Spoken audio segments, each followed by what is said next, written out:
નમસ્કાર મિત્રો, TYBSc એટલે કે BSc સેમ 5 કેમેસ્ટ્રી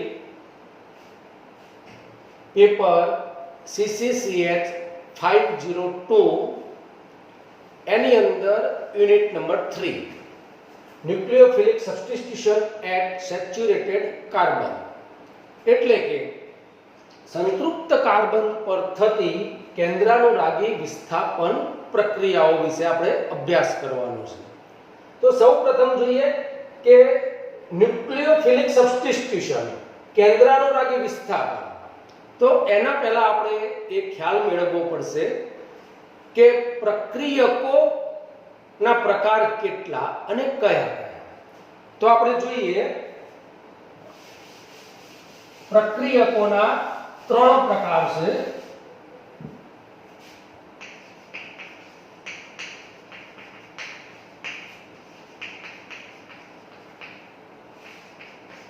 एक केंद्रानुरागी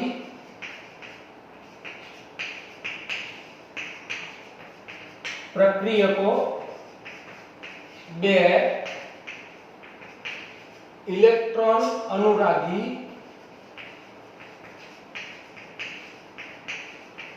प्रक्रियको, 3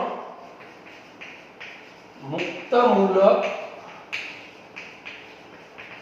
प्रक्रियको। આમાંથી આપણે કેન્દ્રાનુરાગી પ્રક્રિયકો વિશે અભ્યાસ કરવાનો છે। તો કેન્દ્રાનુરાગી પ્રક્રિયકો એટલે શું? તો મોટા ભાગે તટસ્થ કે ઋણ વીજભારિત ઘટકો છે।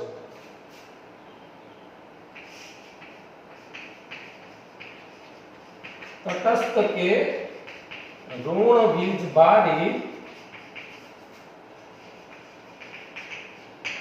ઘટકો છે કે જેઓ બીજા અણુને ઇલેક્ટ્રોન યુગ્મ આપવા માટે સમર્થ હોય છે, એટલે કે પોતે લુઈસ બેઝ તરીકે વર્તે છે।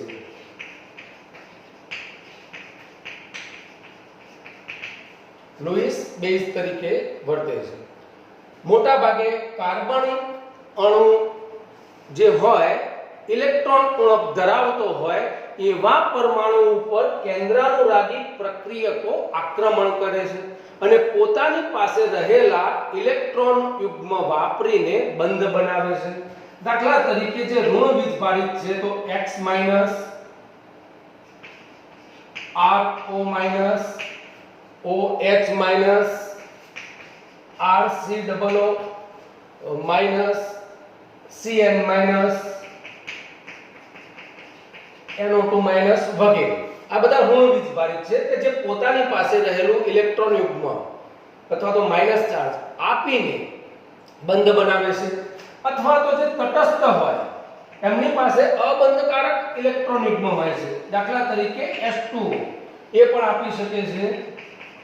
NH3 પાસે નાઇટ્રોજન પાસે 2 ઇલેક્ટ્રોન યુગ્મ છે।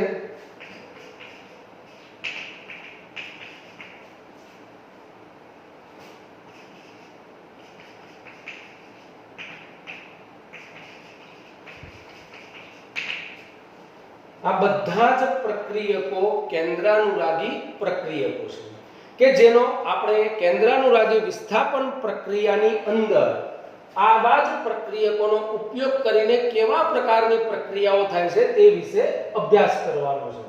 તો પ્રક્રિયકોમાં કેન્દ્રાનુરાગી પ્રક્રિયકો થયા, તો હવે કેવા પ્રકારની આપણે પ્રક્રિયા કરવાની છે?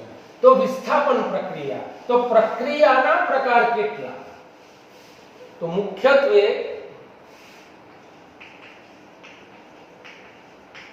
પ્રક્રિયાના પ્રકાર, 1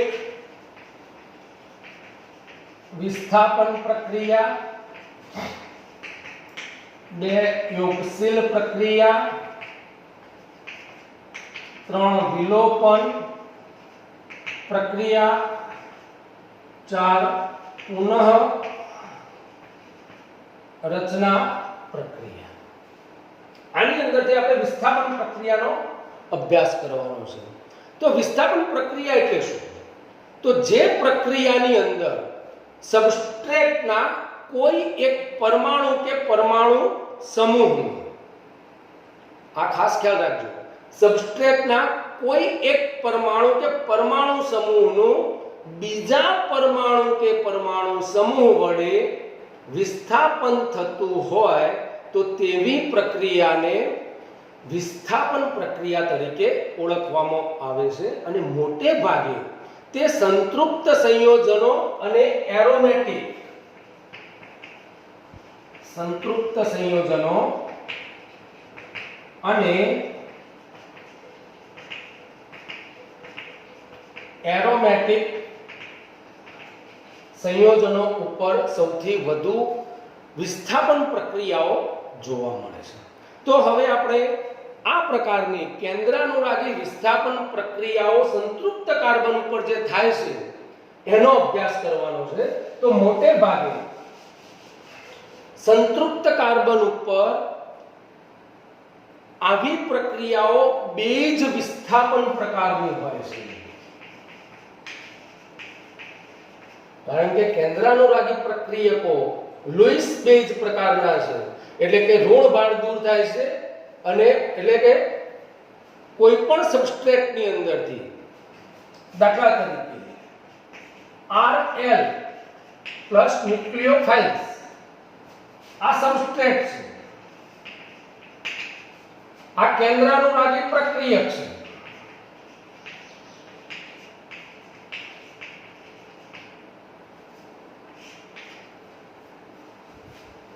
સબસ્ટ્રેટની અંદરથી બંધ સાથે જોડાયેલ લિવિંગ ગ્રુપ દૂર થતો પરમાણુ બંધના ઇલેક્ટ્રોન યુગ્મ લઈને દૂર થાય છે,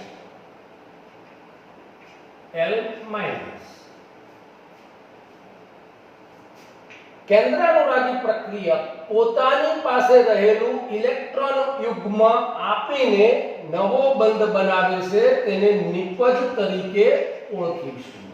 આ નિપજ છે અને નિવૃત્ત થતો સમૂહ છે. આવી પ્રક્રિયાઓ બેઝ વિસ્થાપન પ્રકારની પ્રક્રિયાઓ તરીકે ઓળખાય છે.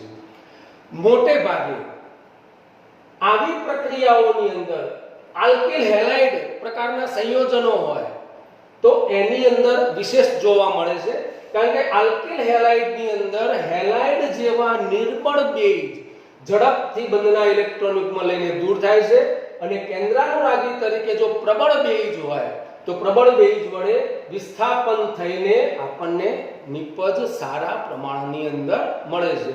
એટલે કે દૂર થતો સમૂહ જો નિર્બળ હોય અને કેન્દ્રાનુરાગી પ્રક્રિયક જો પ્રબળ હોય તો આવી વિસ્થાપન પ્રક્રિયાઓ ખૂબ જ સરળતાથી થાય છે. પરંતુ માની લો કે ROH પ્લસ Cl માઈનસ, હવે અહીં આપણે જોઈશું કે OH પ્રબળ બેઝ છે, Cl નિર્બળ બેઝ છે, તો આ પ્રક્રિયા થઈ શકતી નથી. એટલે કે નિવૃત્ત થતો સમૂહ નિર્બળ બેઝ હોય, કેન્દ્રાનુરાગી પ્રક્રિયક પ્રબળ બેઝ હોય તો આવી પ્રક્રિયાઓ ખૂબ જ સારી રીતે થાય છે. અને આ પ્રક્રિયાઓ વેગ નિયંત્રિત હોય છે. એટલે કે જ્યારે વેગ નિયંત્રિત પ્રક્રિયાઓ હોય ત્યારે આવી કેન્દ્રાનુરાગી વિસ્થાપન પ્રક્રિયાઓને કેન્દ્રાનુરાગી વિસ્થાપન પ્રક્રિયા તરીકે ઓળખવામાં આવે છે. હવે આવી પ્રક્રિયાઓની અંદર આ નિવૃત્ત થતો સમૂહ અને બેઝ વચ્ચે સબસ્ટ્રેટ અને નિવૃત્ત થતા સમૂહ વચ્ચે બંધનું અસમ વિભાજન થાય છે. હવે જ્યારે આ અસમ વિભાજન થતું હોય તો જુદી જુદી ત્રણ રીતે આ પ્રક્રિયા થઈ શકે છે. પહેલો પ્રકાર, તો પ્રથમ પ્રકારની અંદર પ્રથમ જૂના બંધનું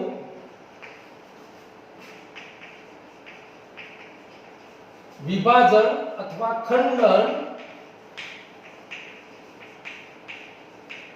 ત્યારબાદ નવા બંધનું સર્જન, જેને SN1 તરીકે ઓળખવામાં આવે છે.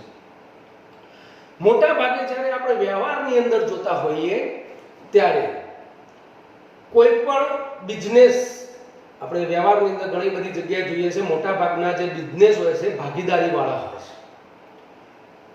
આ જે કાર્બનિક સંયોજનો છે એ ભાગીદારી વાળા સહસંયોજક પ્રકારના સંયોજનો છે, સહસંયોજક બંધ બને છે, એટલે ભાગીદારી વાળો બંધ છે. તો ભાગીદારની અંદર પણ આવું થાય છે કે બે ભાગીદાર વચ્ચે જ્યારે મનમેળ ના હોય અને જુદા પડવાનું થાય અને સંબંધો પણ જો સાચવી રાખવા હોય તો સૌપ્રથમ એ ભાગીદારને આપણે દૂર કરવામાં આવે છે, એટલે કે જૂના બંધનનું પહેલા વિભાજન થાય છે અને ત્યારબાદ થોડાક ટાઈમ પછી આપણે નવા ભાગીદારને લઈશું. તો જૂના ભાગીદાર સાથેના સંબંધો પણ બોલવાના આપણા જળવાઈ રહે છે. એટલે કે આવી પ્રક્રિયાઓ ત્યારબાદ નવા બંધનું સર્જન થાય છે. એટલે કે આવી પ્રક્રિયાઓ SN1 તરીકે ઓળખાય છે અને સમાજની અંદર પણ મોટા ભાગે ભાગીદારી વાળા ધંધાઓની અંદર આ પ્રમાણે થતું હોય છે. બીજા પ્રકારની પ્રક્રિયા છે જૂના બંધનું ખંડન અને નવા બંધનું સર્જન એક સાથે, જેને SN2 પ્રક્રિયા તરીકે આપણે ઓળખીશું. આવા પ્રકારની પ્રક્રિયાઓની અંદર જૂના બંધનું ખંડન અને નવા બંધનું સર્જન એક સાથે થાય છે. દાખલા તરીકે ભાગીદારી વાળો ધંધો છે તો એની અંદર નવો ભાગીદાર આપણે બોલાવીએ છીએ અને જૂનો ભાગીદાર છે એને કહીશું કે નવા ભાગીદારની પાસેથી જે એને ભાગ આપવાનો હોય એ લઈને એને છૂટો કરી દઈએ છીએ. એટલે કે બે પ્રક્રિયા એક સાથે થાય છે. નવો ભાગીદાર આવે પણ છે એટલે જૂનો ભાગીદાર દૂર પણ થાય છે અને નવો ભાગીદાર સાથે આવે છે. આવા ભાગીદારી વાળા ધંધાની અંદર સારા એવા સંબંધો, જૂના જેવા સંબંધો રહી શકતા નથી. એટલે આવી પ્રક્રિયાઓ બહુ જ ઓછી જોવા મળે છે. જે SN1 ના પ્રમાણની અંદર SN1 પ્રકારની પ્રક્રિયાઓ ખૂબ જ જોવા મળે છે. SN2 પ્રકારની પ્રક્રિયાઓ એનાથી થોડીક જોવા મળે છે. અને જે ત્રીજો પ્રકાર છે, પ્રથમ નવા બંધનું સર્જન અને ત્યારબાદ જૂના બંધનું ખંડન. આવા પ્રકારની પ્રક્રિયાઓ, દાખલા તરીકે એવું બને કે આની અંદર તો ભાગીદાર સાથે મનમેળ તો ના રહે, પરંતુ બહુ જ પરિસ્થિતિ વિકટ બની જાય છે. કારણ કે પહેલા તમે નવો ભાગીદાર લો અને નવો ભાગીદારની સાથે ભેગા થઈને જૂના ભાગીદારને કાઢો છો, તો આની અંદર સંબંધો બિલકુલ જળવાતા નથી. પરંતુ આવી પ્રક્રિયાઓ જૂજ પ્રમાણમાં જોવા મળે છે, કારણ કે અહીં કાર્બનની અંત્ય કક્ષા સંપૂર્ણ ભરાયેલી હોય છે. એટલે આવી પ્રક્રિયાઓ ભાગ્યે જ જોવા મળે છે. હવે મિત્રો, આ પ્રક્રિયાઓ ઉપરથી હવે આપણે જોઈશું કે SN1 પ્રક્રિયા.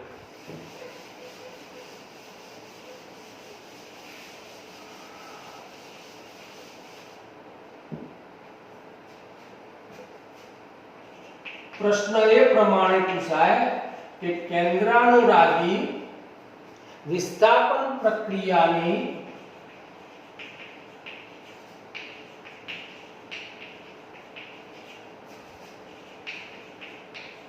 SN1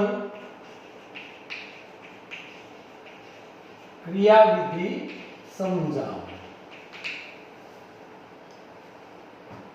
સૌપ્રથમ આપણને પહેલા પ્રક્રિયા લખવી પડે, તો કોઈ પણ કેન્દ્રાનુરાગી વિસ્થાપન આપણે પ્રક્રિયા લખીશું RH પ્લસ ન્યુક્લિયોફાઇલ્સ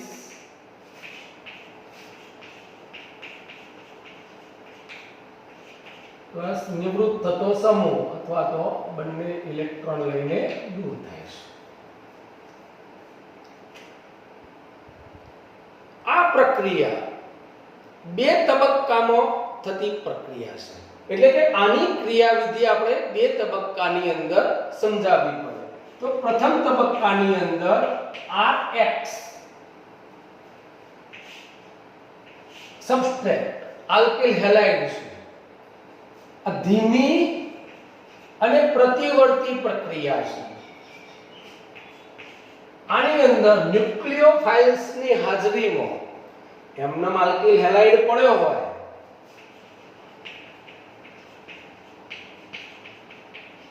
તો પ્રક્રિયા ના કરે, પણ ખાલી ન્યુક્લિયોફાઇલ્સ જ્યારે ઉમેરવામાં આવે તો સૌપ્રથમ તબક્કાની અંદર ન્યુક્લિયોફાઇલ્સની હાજરીમાં ન્યુક્લિયોફાઇલ્સ પોતે ભાગ ભજવતો નથી. આપણે મોટા ભાગે જોઈએ છીએ કે ક્લાસની અંદર વિદ્યાર્થીઓ બેઠેલા કોઈ હોય નહીં, ગમે તેમ રીતે બેઠેલા હોય છે, તો બાજુની અંદર થઈને પ્રિન્સિપાલ કે કોઈ પ્રોફેસર નીકળે તો તરત જ ગોઠવાઈ જાય છે. એ જ પ્રમાણે આ પણ જ્યારે ન્યુક્લિયોફાઇલ્સ હોય ત્યારે જ એમનો આલ્કેલ હેલાઇડ પડેલો હોય કશું થતું નથી. તો આલ્કેલ હેલાઇડની અંદર જ્યારે ન્યુક્લિયોફાઇલ્સ ઉમેરવામાં આવે ત્યારે પ્રથમ અંદરની જે ક્રિયાવિધિ જોઈએ તો ધીમી છે અને પ્રતિવર્તી તબક્કો છે, એની અંદરથી હેલાઇડ સમૂહ X પોતે બંધના ઇલેક્ટ્રોન યુગ્મ લઈને દૂર થાય છે અને આપણને કાર્બોનિયમ આયન કે કાર્બોકેશાયન મળે છે.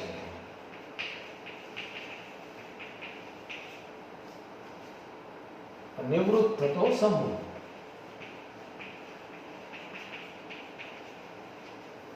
પ્રથમ તબક્કો છે. હવે જ્યારે બીજા તબક્કાની અંદર જે કાર્બોકેશાયન હતો તે ન્યુક્લિયોફાઇલ્સ કેન્દ્રાનુરાગી પ્રક્રિયક સાથે જોડાઈને, કેન્દ્રાનુરાગી પ્રક્રિયક આ ધનભાર છે, પોતાની પાસે ઋણભાર અથવા તો ઇલેક્ટ્રોન યુગ્મ રહેલા છે, એ અહીં આપશે અને બંધ બનાવીને બીજા તબક્કાની અંદર નિપજ બને છે. આ તબક્કો એકદમ ઝડપી તબક્કો છે. એટલે કે પ્રથમ તબક્કાની અંદર અસમ વિભાજન થઈને કાર્બોકેશાયન બને, બીજા તબક્કાની અંદર ન્યુક્લિયોફાઇલ્સ ઝડપી જોડાઈને નિપજ મળે છે. કાર્બોકેશાયનની સ્થિરતા તેના સોલ્વેશન ઉપર ખૂબ જ આધારિત હોય છે, પ્લસ સબસ્ટ્રેટની ધ્રુવીયતા. એટલે કે આ દરેક તબક્કાનો પ્રથમ તબક્કો ધીમો છે અને ધીમા તબક્કો વેગ નિયંત્રિત છે. હંમેશા પ્રક્રિયાનો વેગ ધીમા તબક્કા ઉપર જ આધારિત હોય છે અને ધીમો તબક્કો વેગ નિયંત્રિત હોય છે. તો આવા ધીમા તબક્કા ઉપર સબસ્ટ્રેટની ધ્રુવીયતા હોય, કાર્બોકેશાયનની સ્થિરતા હોય અથવા તો સોલ્વેશન, આ બધું જ આ પ્રક્રિયાની અંદર અસર કરતા છે. એટલે કે આ તબક્કો ધીમો અને પ્રતિવર્તી હોવાથી સમગ્ર પ્રક્રિયાનો વેગ આ તબક્કા ઉપર જ આધારિત હોય છે. એટલે કે આ તબક્કો આપણને વેગ નિર્ણાયક તબક્કા તરીકે જોવા મળે છે. હવે બીજા તબક્કાની અંદર કાર્બોકેશાયન કેન્દ્રાનુરાગી સાથે જોડાઈને તરત જ આપણને નિપજ આપે છે, ઝડપી પ્રક્રિયા છે. હવે મોટા ભાગે સ્થાયી કાર્બોકેશાયન બનાવે એવા સંયોજનો, દાખલા તરીકે તૃતીયક પ્રકારના, તૃતીયક આલ્કિલ હેલાઇડ હોય,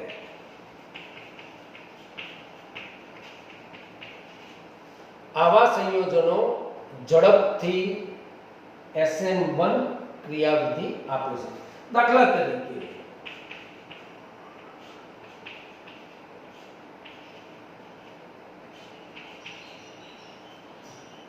આલ્કેલ હેલાઇડ છે, Cl લખો, Br લખો, બ્રોમાઇડ, કોઈ પણ હેલાઇડ આયન છે.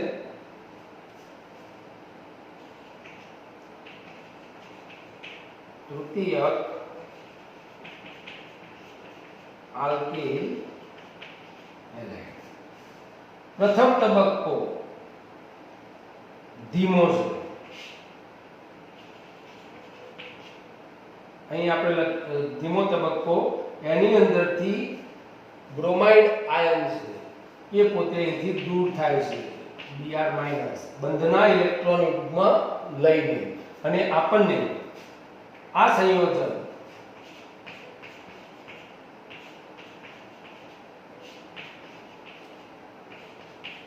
કાર્બોકેટાયન બને છે.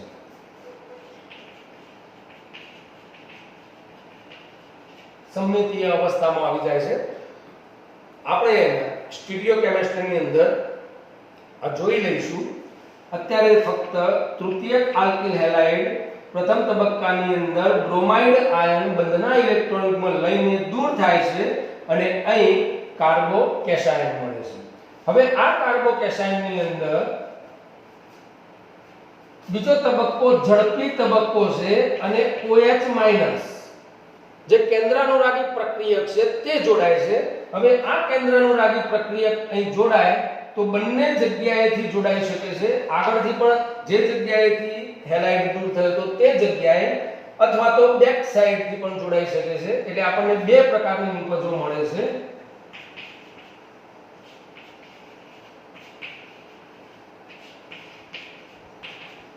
આ સમરૂપ નિપજ છે અથવા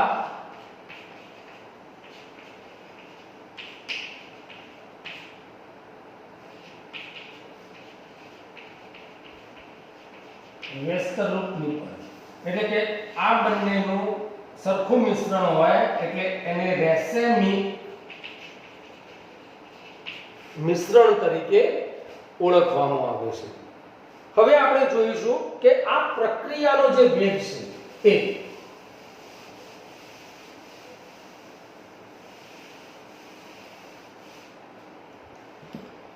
પ્રક્રિયાનો વેગ ફક્ત સબસ્ટ્રેટની સાંદ્રતા ઉપર જ આધારિત હોય છે. કારણ કે પ્રથમ તબક્કો ધીમો છે, વેગ નિયંત્રિત છે અને વેગ નિયંત્રિત તબક્કાની અંદર પ્રક્રિયકે કોઈ પણ ન્યુક્લિયોફાઇલ્સે કોઈ પણ ભાગ ભજવેલો નથી. તો પ્રથમ તબક્કાની અંદર પ્રક્રિયા વેગ ચલે છે ફક્ત સબસ્ટ્રેટ જે તૃતીય આલ્કિલ હેલાઇડ છે એના ઉપર આધારિત છે. R1 R2 R3 Br ની સાંદ્રતા સબસ્ટ્રેટની સાંદ્રતા ઉપર આ ચોરસ કૌંસ કર્યો છે. એનો મતલબ કે આ સબસ્ટ્રેટની સાંદ્રતા ઉપર આધારિત છે. એટલે કે પ્રક્રિયા વેગ K1 R1 R2 R3 પ્રથમ ક્રમની પ્રક્રિયા છે. એટલે કે આપણે એ લખીશું K1 એટલે ફર્સ્ટ ઓર્ડર એટલે કે S બરાબર સબસ્ટિટ્યુશન વિસ્થાપન પ્રક્રિયા થઈ છે. એક સમૂહ પરમાણુ કે પરમાણુ સમૂહ જોડાયો છે, બીજો પરમાણુ કે પરમાણુ સમૂહ દૂર થયો છે એટલે કે વિસ્થાપન પ્રક્રિયા થઈ. તો સબસ્ટિટ્યુશન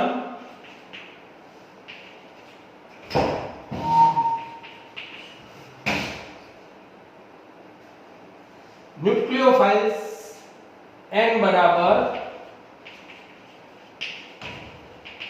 ન્યુક્લિયોફિલિક અને 1 બરાબર ફર્સ્ટ ઓર્ડર અથવા તો એક આણ્વીય યુનિમોલેક્યુલર એક આણ્વીય પ્રક્રિયા એટલે કે આને કહે છે SN1 પ્રક્રિયા. હવે આ પ્રક્રિયાનો આપણે એન્થાલ્પી આલેખ જોઈએ.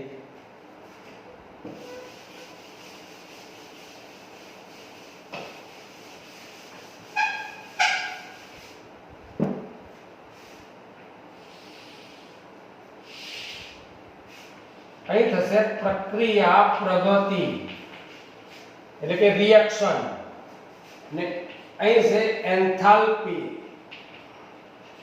શક્તિ E. સૌપ્રથમ હવે આ પ્રકારનો જે ગ્રાફ SN1 પ્રક્રિયાનો જે આપણે આલેખ દોરીશું હંમેશા સબસ્ટ્રેટ અને પ્રક્રિયક એની કુલ શક્તિ આંતરિક શક્તિ હોય છે. દરેક પદાર્થની આંતરિક શક્તિ પોતાની રહેલી હોય છે. દાખલા તરીકે આ ચોક છે, આ ચોકની પણ આંતરિક શક્તિ છે.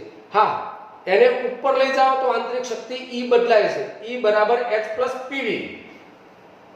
તો એ પ્રમાણે થોડીક શક્તિ એની હોય છે એન્થાલ્પી શક્તિ. હવે R1 R2 R3 C Br plus OH minus. પ્રક્રિયકની હાજરીની અંદર પ્રથમ તબક્કાની અંદર બ્રોમાઇડ આયન હેલાઇડ આયન દૂર થાય છે. દૂર થતો હોય એ વખતે એ શક્તિ વધતી જાય છે, શક્તિ વધે છે. દાખલા તરીકે એક આવા આલેખ દોરવા માટે એક સરસ ઉદાહરણ છે, એક પિક્ચરનું ઉદાહરણ છે, વિવાહ પિક્ચર. દાખલા તરીકે આપણે ઘરે શાંતિથી સવારે બેઠા હોઈએ, ફોન આવે કે મહેમાન જોવા માટે આવે છે, તો એ વખતે રજાનો દિવસ છે, તરત જ આપણી શક્તિ વધતી જાય છે, એકદમ વધે છે. મહેમાન આવે ત્યારે મહેમાન ઘર આગળ આવી જાય છે, અડધા કલાકની અંદર આપણે ફટાફટ ઝડપથી તૈયાર થઈએ છીએ, એ વખતે આપણી શક્તિ વધતી જ જાય છે. એટલે કે અહીં હવે આ બંધ તૂટે છે. તો R1 R2 R3 C Br એ વખતે હાઈ શક્તિ હોય છે. મહેમાન ઘરની અંદર આવે, આપણે ફર્સ્ટ ટાઈમ જોયા હોય એ વખતે આપણી શક્તિ બહુ જ વધારે હોય છે. મહેમાન આવીને બેસે છે, આપણે પાણી એમને આપીએ, એ વખતે હાઈ શક્તિ છે. હવે થોડીક વાર પછી આપણે એમની જોડે બેસીએ એટલે આપણી શક્તિ ઘટે છે. એટલે કે અહીં કાર્બોકેશાયન બને છે, અને હંમેશા કાર્બોકેશાયન બને એટલે સ્થિરતા પ્રાપ્ત કરવાનો ગુણધર્મ ધરાવે છે. હંમેશા સ્થિરતા પ્રાપ્ત કરવાનો જ્યારે ગુણધર્મ ધરાવે ત્યારે એની શક્તિ થોડી ડાઉન થાય છે. એટલે કે R1 R2 R3 C plus. હવે મહેમાન એમ કે બંને જણા એકબીજા સાથે વાતચીત કરી લો, તો એ વખતે આપણને ખબર ના હોય કે શું વાતચીત કરવી, તો એ વખતે પાછી થોડીક શક્તિ વધે છે. જે ફર્સ્ટ ટાઈમ જોયું હતું, બિલકુલ જોયું નહોતું, એ શક્તિ કરતા થોડીક જ શક્તિ વધશે. અને એ વખતે જ્યારે નવો બંધ બની રહ્યો છે, એટલે કે આની સાથે ન્યુક્લિયોફાઇલ્સ જોડાય છે અને ધીમે ધીમે જોડાવા માટે આવે એટલે R1 R2 R3 C OH આની સાથે બંધ બનતો જાય છે. અને જ્યારે આપણે એમ કહીએ કે ભાઈ ગમે છે અને હા છે, તો તરત જ હવે નિપજમાં રૂપાંતરિત થાય છે. એટલે કે પહેલા જે શક્તિ હતી એના કરતા પણ શક્તિ ડાઉન થાય છે, કારણ કે નવો બંધ બને છે. એટલે R1 R2 R3 C એટલે SN1 નો એન્થાલ્પી આલેખ આ પ્રમાણે આપણે બનાવી શકાય છે. મોટે ભાગે તૃતીયક પ્રકારના સંયોજનો હોય, pH 3C+ pH CH+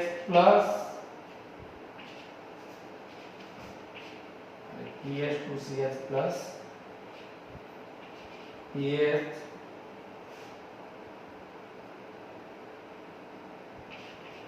CH2+, તૃતીય, દ્વિતીય, પ્રાથમિક કાર્બોનિયમ અને મિથાઇલ. SN1 પ્રક્રિયા ઉપર પ્રક્રિયકોની પ્રકૃતિ, દ્રાવક મોટે ભાગે ધ્રુવીય દ્રાવક હોય, તો ધ્રુવીય દ્રાવકની અંદર SN1 ક્રિયાવિધિ ખૂબ જ સારી રીતે થાય છે. SN1 ક્રિયાવિધિ જો સ્થાયી કાર્બોકેશાયન આપણને મળતો હોય, તો મોટે ભાગે તૃતીયક પ્રકારની અંદરથી સ્થાયી કાર્બોકેશાયન આપણને મળે છે, તો તૃતીયક પ્રકારના સંયોજનોમાં પણ વિશેષ પ્રકારે જોવા મળે છે. હવે આજના આ લેક્ચરની અંદર આટલે સુધી આપણે રાખીશું. આગળના લેક્ચરની અંદર SN2 ક્રિયાવિધિ અને SN1 અને SN2 ની સ્ટીરિયોકેમિસ્ટ્રી અવકાશ રસાયણનો આપણે હવે અભ્યાસ કરીશું. Thank you.